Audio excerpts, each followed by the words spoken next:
Alors on a l'action Micron Technology qui a pris un fois 9 sur les 12 derniers mois, avec aussi un fois 3 sur les 3 derniers mois. Donc dans cette vidéo on va regarder si c'est trop tard pour en acheter ou si ça peut encore être intéressant au prix actuel.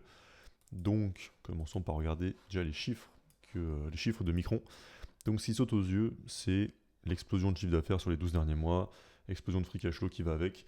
Donc ça c'est dû au fait qu'ils vendent de la mémoire, donc c'est des composants électroniques qui sont nécessaires dans les data centers IA qui sont construits en ce moment par Meta, Google, Amazon, Microsoft. Et donc si on va même regarder plus en détail dans les résultats trimestriels, d'abord le chiffre d'affaires trimestriel, hop, voilà, on voit l'ampleur de la croissance.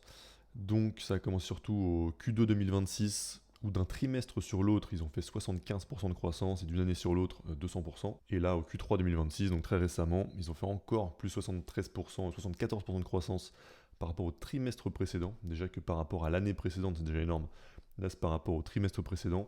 Donc pour faire 41 milliards 500 millions de chiffre d'affaires en un trimestre. Donc je rappelle qu'il y a 6 mois, leur plus gros chiffre d'affaires de leur histoire, c'était 13 milliards 6. Là, ils viennent de faire 41 milliards 5 en un trimestre. Donc c'est plutôt pas mal. Ensuite, si on regarde aussi au niveau du free cash flow, donc ce qui reste quand on a enlevé toutes les dépenses, est-ce que je suis en trimestriel? Non. Hop là, trimestriel, free cash flow. Et là, bah, c'est la même histoire. Donc, Q3 2026, 17 milliards 500 millions de free cash flow.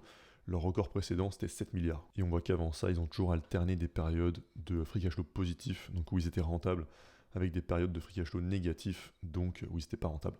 Donc ça nous servira un petit peu plus tard dans la vidéo. Maintenant, repassons, jeter un petit coup d'œil au reste des chiffres. Donc bah forcément free cash flow, positif, négatif, ça fait un ROIC en dents de scie, donc qui va de 0% quand ils sont pas rentables à des 22% quand ils sont rentables. Pareil pour les marges, hein, forcément, que ce soit la marge brute hein, avec une amplitude qui va de 0 à 65%, et marge de free cash flow qui va pareil, de 0 à 22%. Et d'ailleurs, marge brute, ils viennent de faire également un record qu'on peut voir ici, donc avec au dernier trimestre 85% de marge brute, ce qui pour le coup, c'est vraiment des marges d'élite, c'est extrêmement rare. Pour comparer, Meta c'est 80%, Google ça doit être même 60, Microsoft 70, donc 85% de marge brute c'est très rare et très très élevé. Et donc maintenant jetons un petit coup d'œil à la valorisation pour voir combien est-ce qu'on nous demande de payer ça. Donc habituellement le ratio de valorisation que je regarde en priorité c'est le prix sur free cash flow, mais exceptionnellement on va plutôt regarder le prix sur bénéfice net cette fois-ci, parce que ça va, je vais faire une comparaison avec un autre ratio juste après. Donc le fameux PER. Donc aujourd'hui, Micron Technology est à 25, à peu près 26 fois, on va dire 26 fois le bénéfice net, donc PER de 26. Et un PER de 26, ça reste dans la zone des valorisations standard, mais c'est quand même le haut de la fourchette, c'est ce qu'on accorde au meilleur business. Et il y a un autre ratio de valorisation que d'ailleurs je déconseille d'utiliser, mais ça c'est un autre sujet, qui s'appelle le Forward PE. Donc c'est PER Forward, donc c'est le PER, mais pas calculé avec prix sur bénéfice net des 12 derniers mois, mais c'est prix sur bénéfice net par action, des 12 prochains mois, donc avec les estimations des analystes. Et donc ce Forward PE aujourd'hui, pour Micron, il est de 9. Et donc ça concrètement, ça veut dire qu'on s'attend à ce que Micron triple encore ses bénéfices sur les 12 prochains mois. Et là, pour le coup, un forward PE de 9, on considère que c'est très bas. Et donc avec un forward PE de seulement 9, on pourrait conclure que Micron Technology est très sous-évalué, et que donc ça en fait une bonne opportunité. Mais on ne peut pas conclure ça aussi vite. Faut vraiment comprendre exactement pourquoi est-ce qu'on a un forward PE qui est à 9, et ce que ça signifie vraiment pour Micron. Donc pour vraiment comprendre ça, il faut déjà avoir conscience que Micron, c'est une entreprise qui est cyclique. Et donc une entreprise cyclique, c'est une entreprise dont le chiffre d'affaires et les bénéfices vont croître et baisser comme ça régulièrement. Alors plus ou moins régulièrement en fonction du secteur. Mais si on regarde dans le cas de Micron, donc si on commence par le chiffre d'affaires, là on le voit très clairement, hein. Donc on a un chiffre d'affaires qui fait vraiment des vagues comme ça.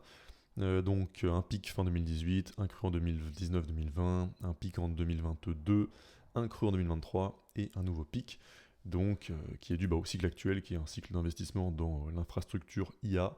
Donc par exemple les GPU Nvidia, mais c'est aussi la mémoire Micron et Samsung, etc. C'est ce qu'on voit aussi dans le free cash flow, hein, donc c'est pour ça que le free cash flow alterne entre des périodes des périodes rentables, des périodes non rentables. Et on est donc aujourd'hui dans une période qui est extrêmement rentable, la plus rentable de leur histoire. On le voit aussi énormément dans les marges, donc cette marge brute. Et ça montre simplement la variation des prix de la mémoire, hein, des prix des produits qui vendent.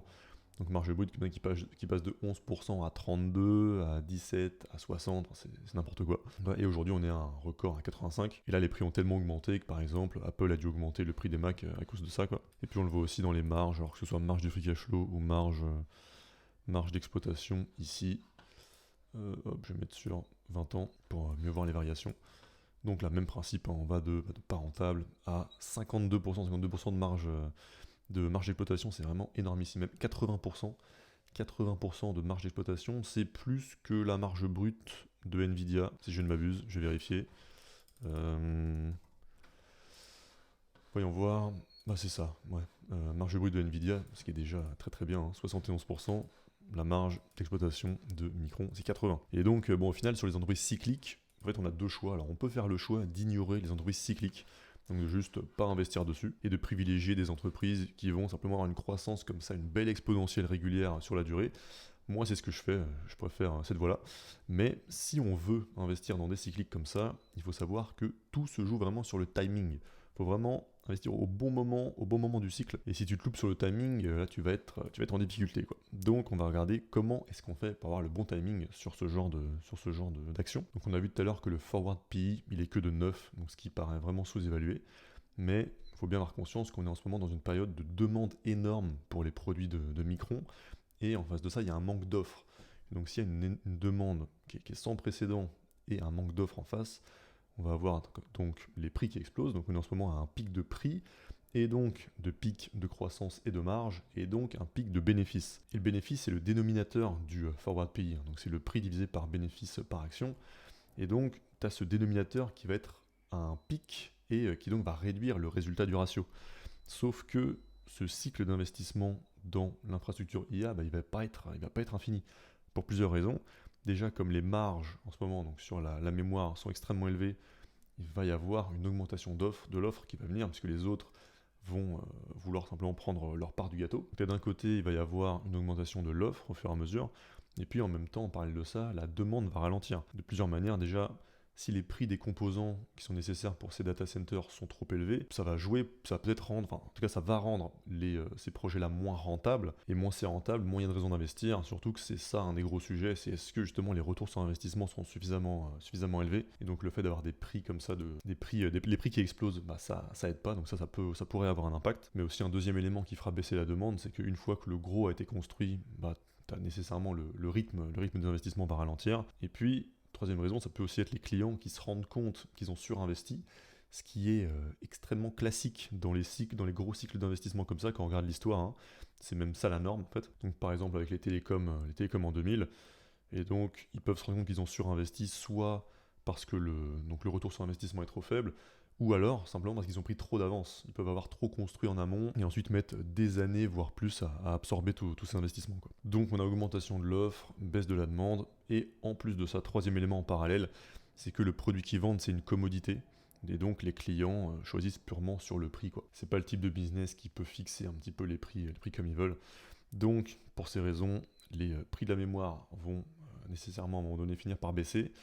Et donc si les prix baissent, les bénéfices vont baisser aussi. Et à ce moment-là, l'action va suivre. Donc pour revenir à ce forward PE, il faut bien comprendre qu'il est très bas, non pas parce que le prix de l'action est anormalement bas, mais parce que les bénéfices, donc le dénominateur est anormalement haut. En fait, c'est contre-intuitif, mais il faut juste le savoir, quand une entreprise cyclique comme Micron, elle apparaît comme pas chère, c'est justement un signe de haut de cycle, et donc de surévaluation, et donc que c'est le pire moment pour y investir. Il faut presque interpréter les ratios à l'envers, quoi. Enfin, faut comprendre pourquoi le ratio est où il est, quoi. Mais souvent, il faudra l'interpréter à l'envers. Et pour s'en convaincre et savoir comment se comporter dans ce genre de situation, c'est très très utile d'aller regarder des exemples passés de gros cycles d'investissement comme ça. Donc, on va en regarder deux. Le premier qu'on va regarder, c'est les télécoms, donc dans la période de la bulle Internet, donc fin années 90. Donc la révolution en question, elle était réelle, donc Internet, ça a vraiment changé le monde, mais les opérateurs télécoms, à l'époque, ils ont quand même construit trop vite, donc notamment, ils ont posé trop de fibres optiques, parce qu'ils anticipaient un trafic énorme et des revenus énormes, mais ils ont tellement construit que le trafic et les revenus n'ont pas suivi assez vite par rapport à ce qu'ils avaient construit. C'est toujours une question de par rapport, en fait. C'est pas une question de est-ce que c'est inutile, est-ce que l'IA, est-ce que ça a vraiment un impact sur le monde? Oui. Est-ce que ça va vraiment en avoir? Oui. Mais ça ne justifie pas tout, ça ne justifie pas n'importe quel montant investi, quoi.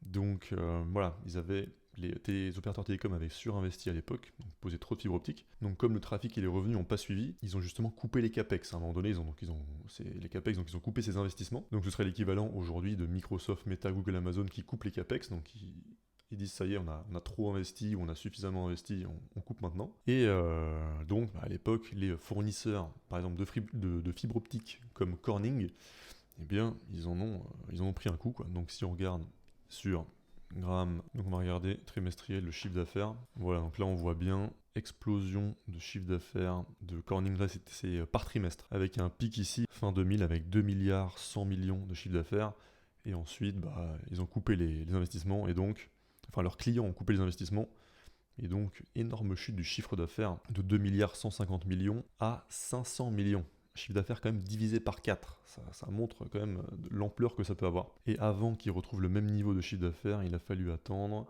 Il a fallu attendre. Ouais, il a fallu attendre 2014. Quand même, 14 ans, ça fait quand même long. Et au niveau du prix de l'action, eh bien, c'est la même chose. D'ailleurs, qu'est-ce qu'on remarque aujourd'hui? On remarque qu'il faut aussi de la fibre optique dans les data centers IA. Mais en tout cas, à l'époque, voilà, l'action avait pris du plus bas de septembre 1998 à fin 2000. Donc en 2 ans, l'action a fait un fois 13. Suivi ensuite d'un moins 96%. Il faut quand même réaliser moins 96%. Dans leur cas, il a fallu attendre 26 ans plus tard, un nouveau cycle d'investissement qui leur bénéficie comme ça 26 ans plus tard pour refaire un nouveau plus haut.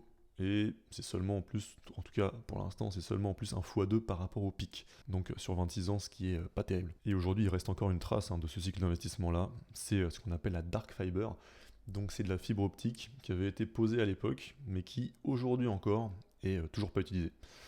Donc voilà le parallèle entre cette histoire, cet épisode-là, donc de la bulle internet et des opérateurs télécoms, avec aujourd'hui, c'est qu'on pourrait simplement se rendre compte qu'à un moment donné, il y a trop de data centers, des data centers qui ont été construits en trop, ou trop en avance en tout cas, parce qu'il y a une partie de ces fibres optiques-là qui avaient été construites en trop à l'époque, qui au fur et à mesure ont fini par être utilisées avec YouTube, Netflix, etc. Mais ça a mis longtemps et tout n'est toujours pas utilisé, quoi. Donc voilà, ça c'est un scénario qui est totalement possible. Et après, il y a une deuxième histoire, c'est les chemins de fer au Royaume-Uni, donc vers 1846 au pic. Et là, c'est la même logique, tu as toujours une révolution qui est réelle, qui a un vrai impact. Le train, ça a vraiment transformé l'économie et le monde en général. Mais comme d'habitude, tout le monde a extrapolé trop loin. En fait, comme les premières lignes, elles étaient ultra rentables, ils se sont dit que toutes les lignes allaient être aussi rentables. Donc le résultat, c'est qu'il y a eu énormément de projets de lignes qui ont été lancés en même temps. Au pic, tu avais le Parlement britannique qui avait autorisé des centaines de projets. Et sur ces centaines de projets, tu en as une bonne partie qui n'a jamais été construite. Et elles n'ont jamais été construites parce qu'ils se sont rendus compte que tu avais certaines lignes qui faisaient doublon, t'en as qui étaient mal pensées, il y en avait qui n'avaient pas assez de demandes, et aussi beaucoup qui avaient été financées avec des hypothèses trop optimistes. Et donc là, le parallèle qu'on peut faire avec aujourd'hui, c'est pas encore une fois que l'IA ce soit un mirage, que ça serve à rien, tout comme le train n'a pas servi à rien. Là, le risque, c'est que tu aies trop de projets de data center qui soient lancés en même temps, et qu'au final, tu aies une partie qui soit retardée, une partie qui soit jamais terminée, et une partie qui soit jamais vraiment utilisée à 100%, quoi. Et donc dans ces deux scénarios-là, au moment où les investissements ont été fortement réduits, voire totalement arrêtés, les entreprises qui fournissaient, dans lesquelles les investissements étaient faits, donc qui fournissaient des éléments précis, comme Micron Technology aujourd'hui, eh bien, elles ont eu une énorme baisse de chiffre d'affaires. Donc là, au final, ces derniers temps, on est passé de 2025, où la plupart des actions du SP500 étaient surévaluées, et c'était dur de trouver des bons investissements à faire, des bonnes affaires, à aujourd'hui, 2026, où tu as vraiment le marché qui est divisé en deux. Tu as une petite partie du marché, une petite partie des actions avec des actions qui sont extrêmement surévaluées. Donc c'est globalement le secteur, ça concerne principalement le secteur des semi-conducteurs, dont Micron Technology fait partie. Et puis tu as de l'autre côté toute une partie des actions du SP500 qui sont entre correctement évaluées à, voire même extrêmement sous-évaluées pour une partie. Et donc, d'ailleurs je répète que c'est le meilleur moment pour acheter des actions individuelles qu'on ait connu depuis 2022. Mais ça, c'est seulement si on est du bon côté. Et le bon côté pour réussir en bourse à long terme, ça n'a jamais été d'être du côté des actions qui sont surévaluées, d'investir sur ces actions-là. Et ça inclut les actions cycliques qui sont en haut de cycle.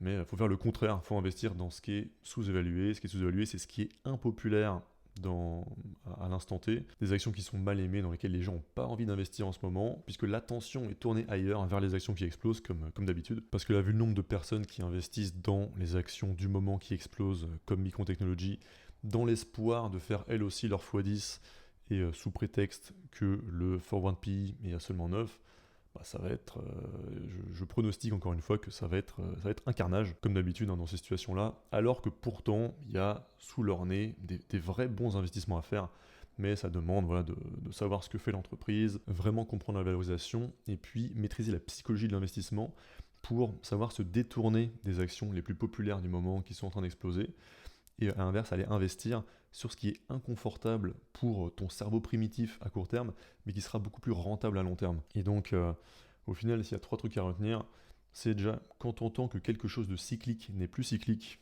il faut s'enfuir, c'est jamais le cas. Si on te dit que cette fois c'est différent, même chose, d'ailleurs, cette entreprise ou ce secteur ou cette entreprise était cyclique, mais aujourd'hui elle ne l'est plus, c'est une autre forme de cette fois c'est différent, enfin c'est une forme plus précise de cette fois c'est différent. Et puis investir sur le secteur ou sur l'action la plus populaire, c'est confortable à court terme, mais c'est pas rentable à long terme, il faut faire l'inverse. Et puis si tu veux que je t'aide à construire un portefeuille qui est capable de battre le SP500, donc tu as ici la courbe de performance de mon portefeuille en vert contre le SP500 en rouge. Tu peux être intéressé pour rejoindre Value Mentor, donc dedans tu as accès à mon portefeuille, donc que ce soit le portefeuille entier et chaque transaction, donc j'envoie une alerte à chaque fois que je fais un achat ou une vente, avec les détails et l'explication de pourquoi je fais cet achat ou cette vente. Et la performance annualisée du portefeuille aujourd'hui, elle est à 18,5% par an, donc ce qui est bien au-dessus du SP500. Et tu auras aussi ma liste des meilleures actions à acheter du moment, donc que je mets à jour au fur et à mesure, avec mes prix cibles et mon ordre de priorité. Donc en ce moment, il y en a 7 dans la liste. Et puis, tu auras aussi toutes mes analyses, donc des analyses d'entreprise pour bien comprendre dans quoi tu investir. Donc c'est ça qui permet de garder confiance à long terme dans ces investissements. Et aussi mon suivi de ces entreprises, donc pour la même raison, suivre comment elles évoluent, donc pour savoir s'il faut en racheter, les garder, les vendre, ou simplement garder confiance dans le temps. Donc notamment avec mon suivi des résultats, donc je lis les résultats en détail, je lis tout le transcript avec toutes les questions des analystes, etc. Et tu reçois mes analyses de ça et mes conclusions. Donc si tu es intéressé pour rejoindre, c'est le premier lien dans la description et aussi le bouton qui s'affiche au milieu de l'écran. Et à plus.